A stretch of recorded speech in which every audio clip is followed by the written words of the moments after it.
آج کی video part 3 کے اندر ہم قاسم علی شاہ کی خوبصورت اور گہری باتیں، ہزار منافقوں کی فوج سے بہتر ایک سچا اور بے لوث محبت کرنے والا دوست کافی ہے۔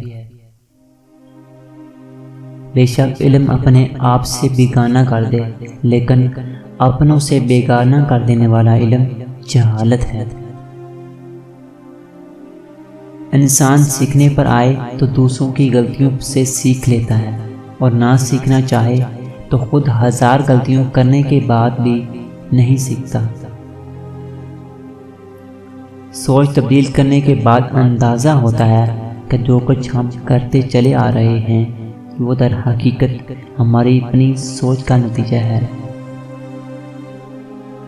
وہ علم جو آپ کو راستہ دے، راستے کا شوق دے، منزل کے قریب کرے، وہ علم خیر کا علم ہے۔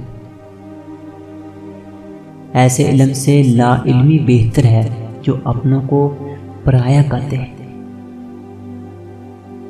اللہ جب کسی بندے کو حقیر کرنا چاہتا ہے تو اسے علم سے محروم کر دیتا ہے، اور جب بندہ علم والا بن جائے تو اسے اپنا علم بہت ہی حقیر محسوس ہوتا ہے۔ پریشان رہنے سے بہتر ہے کوئی مصروفیت تلاش کر لیں اور کوئی ذمہ داری قبول کر لیں، کیونکہ مصروف انسان کم پریشان ہوتا ہے۔ آپ بڑے کام کر رہے ہیں، بہت اچھا ہے، مہربانی فرما کر دوسروں کے چھوٹے چھوٹے کام بھی کر دیا کریں، کیونکہ کیا پتہ وہ ان کے لیے بڑے کام ہی ہوں۔ آخرت کے روز وہی لوگ مالک کی کائنات کے آگے جھکنے کے اہل ہوں گے جو دنیا کے معاملات میں اس کے آگے جھکنے والے تھے۔ صوفی کا وجود اور روح دونوں ساجد بن جاتے ہیں، اور آپ خود اندازہ کریں جس کے جسم و جان دونوں عبادت کر رہے ہوں، مسجود اسے کیوں نہیں نوازے گا۔ ہر انسان میں ایک تڑپ اور لگن موجود ہوتی ہے، اور یہی تڑپ اور لگن اس کو عظمت تک لے جا سکتی ہے۔ بس چھوٹا سا کام یہ کر لیں کہ اس تڑپ اور لگن کو کچھ سمت دے دیں۔